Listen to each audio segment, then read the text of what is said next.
오늘은 하나님이 사랑하는 자에게 지어주신 별장, 하나님이 사랑하는 자에게 지어주신 별장이란 제목으로 말씀을 상고합니다.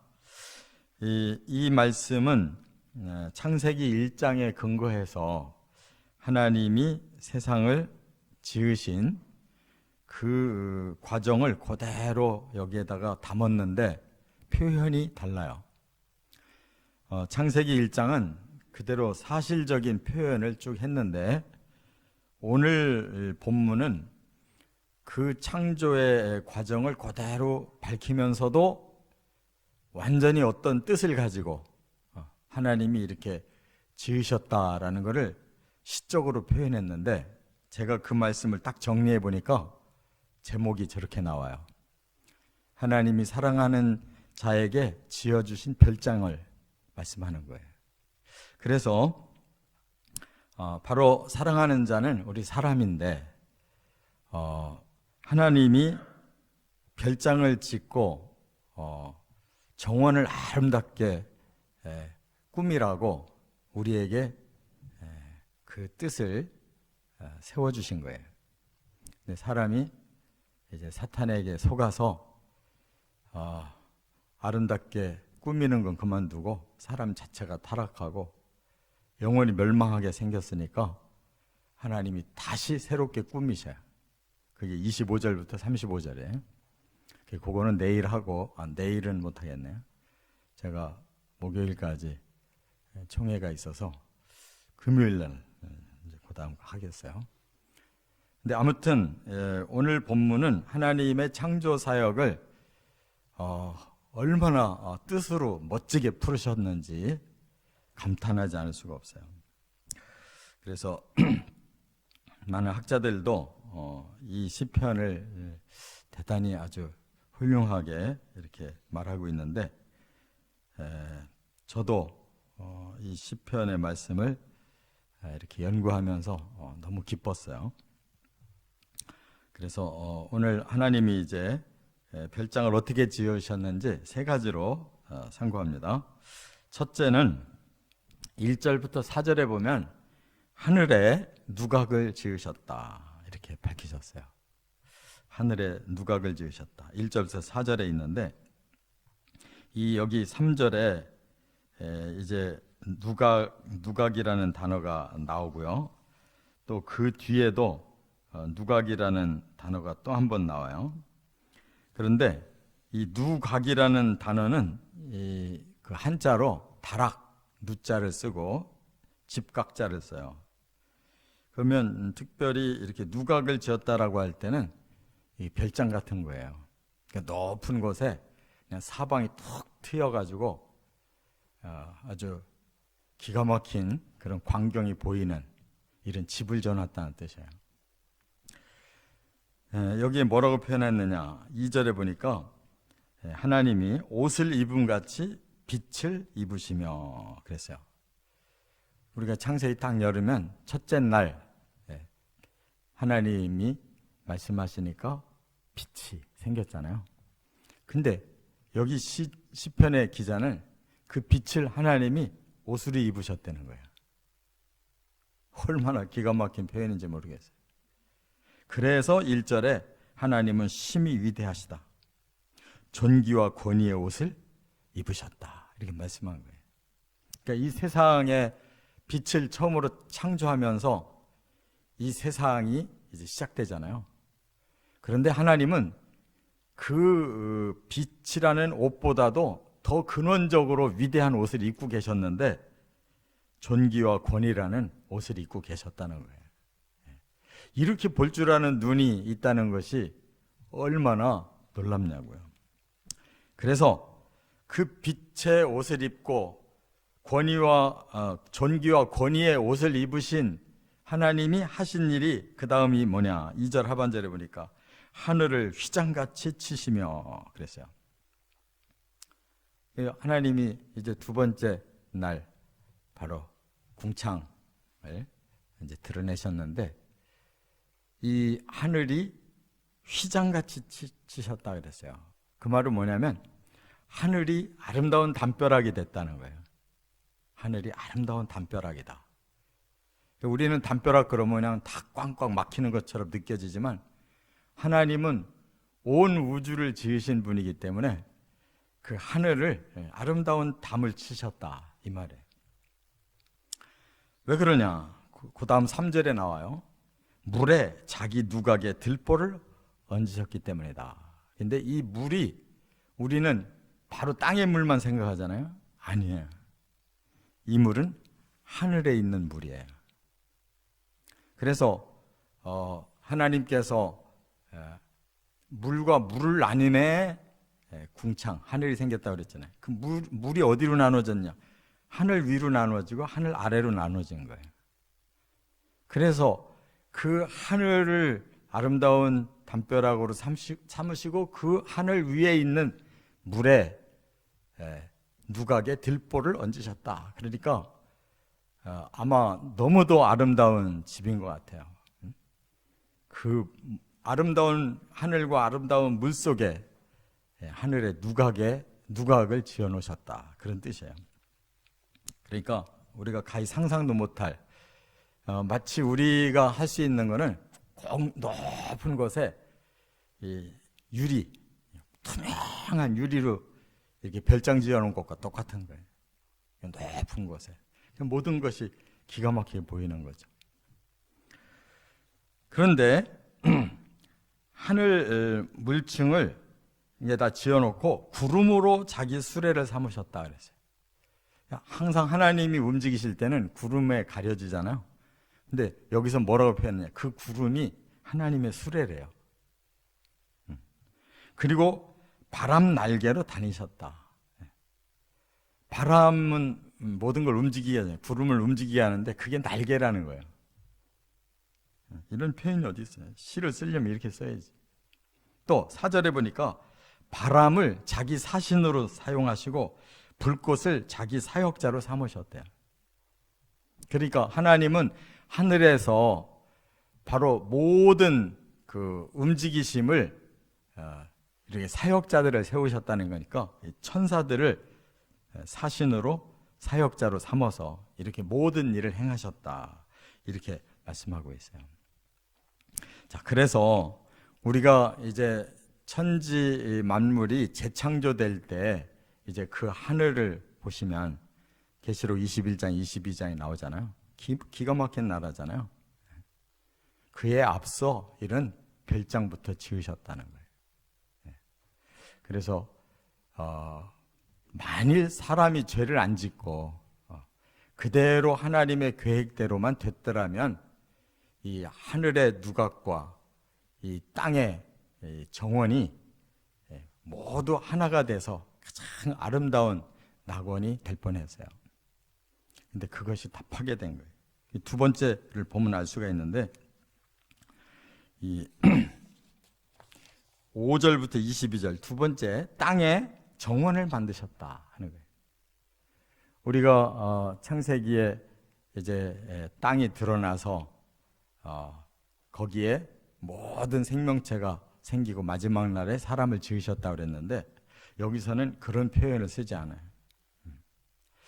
자, 먼저 5절에 보면 땅에 기초를 놓으사 영원히 흔들리지 아니하게 하셨다. 이 말은 땅에 기초를 놨다라는 말은 지금 땅이 어딘가에 기초에 의해서 그것이 펼쳐져 있다는 거예요. 지금 우리가 과학이 발달한 상태에서 보면 땅은 지금 우주 공간에 떠 있잖아요. 근데 하나님은 그것을 기초를 놓아서 그렇게 견고하게 땅이 영원히 흔들리지 않게 하셨다 그랬어요. 그러니까 이 우주가 1분 1초 한순간도 어긋남이 없는 보이지 아니하는 그 기초에 세워져 있기 때문에 이렇게 견고한 거예요. 사람이 만든 거는 전부 시간 가면은 전부 흔들리고 고장나가지고 못 쓰잖아요. 하나님이 만드신 세계는 완벽한 세계예요. 거기에 이제 하나님께서 아름다운 정원을 만들기 위해 이렇게 기초 작업을 하셨어요. 6절부터 10절까지는 땅과 물을 나눠가지고 물은 물대로 있고 그 다음에 모든 땅이 드러나는데 결과적으로 높은 산에서부터 골짜기를 만들어서 거기서 샘이 솟아나오게 하셨다 그랬어요. 물이 바로 그 산 속에서 솟아나와 그 물이 모든 생명체를 살리게 하셨다 그 말이에요. 그래서 11절에 보면 각종 짐승들이 마시고, 12절에 보면 공중의 새가 깃들고, 그 다음에 13절에 보면 하나님이 그 땅을 결실하게 하시는데 어떻게 결실하시느냐, 저 하늘 누각에서 물을 부으셨대요. 그러니까 우리가 지금도 저 밖에 꽃밭을 우리 권사님이 잘 만들어 놓으시고 기르는데 보면 날마다 물 주거든. 그러니까 마치 물 주는 걸 보고 뭐라 그래? 그걸로 이렇게 뿌리는 것처럼 하늘 누각에서 계속 땅에다가 이 정원을 만들어 놓고 뿌리고 계시다는 거예요. 그래서 아름다운 결실이 되고 있대요. 진행형이에요. 현재 진행형. 그래서 그 결실을 통해서 땅에 만족을 시킨다. 그래서 땅이 왜 만들어졌느냐? 바로 모든 생명체가 살아 움직이는 그런 아름다운 결실을 위해서 만들었다. 이게 정원이에요, 정원. 14절에는 가축을 위해서는 풀을, 사람을 위해서는 채소와 먹을 것을 나오게 하시고, 그걸 통해서 15절에는 사람의 마음을 기쁘게 하고, 사람의 얼굴을 윤택하게 하고, 사람의 마음에 힘을 주신다. 이렇게 말씀했어요. 그러니까 그 모든 그 방향이 사람을 위해서예요. 사람을 위해서 정원이 이렇게 아름답게 동식물이 가득하다는 거예요. 그래서 16절에는 아주 대표적인 것만 지금 딱 썼는데, 나무 중에는 레바논 백향목을, 새 중에는 학을, 높은 산에는 사냥을, 바위에는 너구리를 이렇게 곳곳에 배치해가지고 사람들에게 가장 유익한 이 모든 세계를 만들어 놓으셨다는 거예요. 그리고 19절에는 달을 가지고는 절기를 맞추게 하시고, 해를 가지고는 때를 맞추게 하셔서 밤낮으로 이렇게 온 정원이 아름답게 이렇게 조화를 이루도록 하셨다는 거예요. 자, 여기에서 이 정원이 지금 이 지구잖아요, 땅이잖아요. 그런데 왜 정원이라고 제가 표현을 했느냐? 하늘에 집이 있고 하늘에서 내려다본 그 땅은 하나님 집의 정원이에요. 아름답게 만든 거예요. 그리고 결론은 뭐냐? 세 번째 있는 거예요. 23절, 24절에 그 비밀이 있어요. 사랑하는 자에게 맡기셨다는 거예요. 자, 여기 사람은 23절, 이게 해석이 참 중요한데요. 사람은 나와서 일하며 저녁까지 수고하는도다. 해석 잘못된 거예요. 번역이 잘못된 거라고요. 이렇게 아름답게 해놓으시고 사람이 일하고 수고한다 그러면 고생하는 거잖아요. 정원사에 불과하잖아요. 아니에요. 원어를 보니까 정반대. 여기 일하다라는 말이 포알이라는 단어를 썼는데, 이거는 어떤 뜻이 있냐면 만들다라는 뜻, 달에서 나왔어요. 만든다. 뭐를 만드냐? 사람이 마음대로 만드는 거예요. 그래서 이 포알이라는 뜻은 작품 활동한다는 뜻이에요. 할렐루야. 하나님이 이 세상을 아름답게 만들고 사탄에게 속지만 않았다면 사람은 이 세상을 작품을 만드는 사람들이에요. 이 세상을 더 아름답게, 그러니까 하나님의 마음에 쏙 들게 이렇게 우리들에게 이 정원을 맡겨놓으신 거예요. 작품 활동하라고. 깨달으시 바랍니다. 이게 지금 타락 이전을 얘기하는 거예요. 그 다음에 수고하다라는 말, 우리는 땀 흘리는 걸 수고한다고 그러고 노동하는 걸 수고한다고 생각하잖아요. 근데 여기 원어가 아보다예요. 아보다. 아보다라는 말은 아바드에서 나왔어요. 아바드라는 말은 하나님을 섬긴다는 뜻이에요. 하나님을 섬긴다. 너무 기쁘고 감사해서 하나님을 섬긴다는 뜻이에요.